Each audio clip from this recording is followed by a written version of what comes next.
মাদ্রাসার মাহফিলগুলোর মধ্যে বাংলাদেশের অধিকাংশ মাদ্রাসায় থাকে প্রচুর পরিমাণ ঋণের চাপে জর্জরিত। আমরাও যেহেতু মাদ্রাসায় চালাই, বাস্তবতা জানি। আমার নিজের মাদ্রাসায় 25 লাখ টাকা ঋণ আছে। তো যার কারণে মাদ্রাসাগুলোর জন্য ঋণটা অতি স্বাভাবিক একটা ব্যাপার। বাংলাদেশে এমন শত শত না হাজার হাজার মাদ্রাসা আছে যাদের বছরের আর্থিক বড় একটা সাপোর্ট উঠে আসে আলহামদুলিল্লাহ এই মাহফিলগুলো থেকে।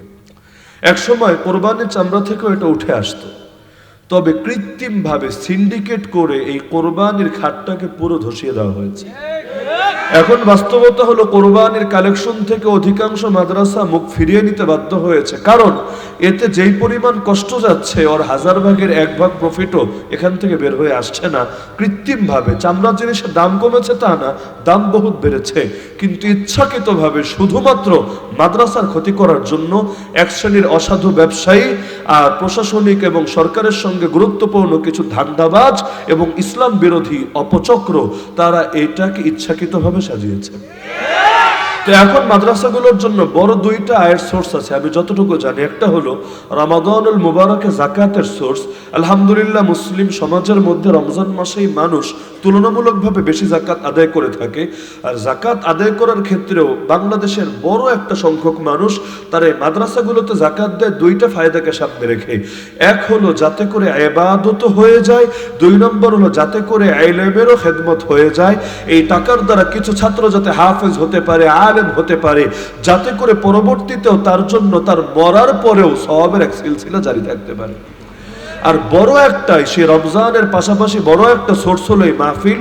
আমাদের সিলেটে এমন বহু শত শত মাদ্রাসা আছে যাদের পুরো বছরের ঋণটাই পরিশোধ হয় এই মাহফিল সামনে রেখে। 20 লাখ, 50 লাখ, 80 লাখ পর্যন্ত এই সমস্ত এলাকায় মাহফিলে কত কালেকশন হয় আমাদের জানা নাই।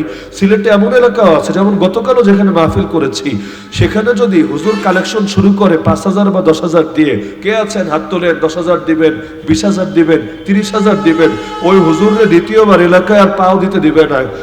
সবাই হিসাব করবে হুজুরটা আমাদেরকে অপমান করেছে, অসম্মানিত করেছে, শুরুই করেছে 20,000 দিয়েছি। এলাকার মানুষের ব্যাপারে কতই না খারাপ ধারণা রাখে। তো ওখানে শুরুই করতে হয় লাখের হিসাব দিয়ে, বা 50-এর নিচে তো প্রশ্নই আসে না। আর দান কারে বলে সুবহানাল্লাহ। প্রথম ডাক দিল, কালকে আমি খেয়াল করলাম যে কে আছেন হাত তুলেন, 50,000 দিবেন। একজন এসে বলল হুজুর আমি 16 লাখ দিব, এর মধ্যে 1 লাখ নগদ দিলাম। আমি তো অবাক, আরে চাইলো কি আর বান্দায় বলে কি? 50,000 চেয়েছে, 40 দেয় এটা হতে পারে, কিন্তু চাইলো 50 লাখ আর 16 লাখ দেওয়ার জন্য ছুটে এসেছে, আবার 1 লাখ নগদ দিয়ে দিয়েছে। আলহামদুলিল্লাহ, আল্লাহ তাআলা তাদের দিলটাকে বড় করেছেন, সামর্থ্য হয়তো বেশি দিয়েছেন।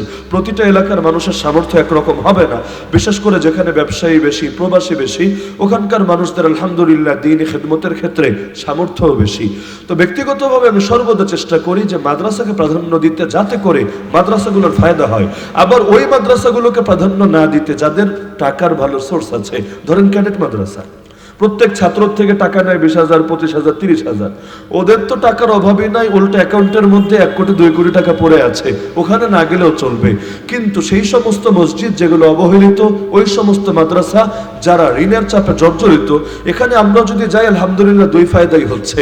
1 নম্বর ফায়দা হলো মানুষ দ্বীনের কিছু কথাও শুনলো, মাদ্রাসার সঙ্গে মিল মহাব্বত হলো। 2 নম্বর ফায়দা হলো এতে মাদ্রাসার জন্য খেদমত হলো। আমার তো এই সামর্থ্য নাই যে আমি গিয়ে সব মাদ্রাসার ঋণ পরিশোধ করে দিয়ে আসবো নিজের পকেট থেকে, কিন্তু আমার উসিলায় যদি আল্লাহ কাজটা সহজ করেন, কিয়ামতের দিন এটা নাজাতের জরিয়া হলেও হতে পারে।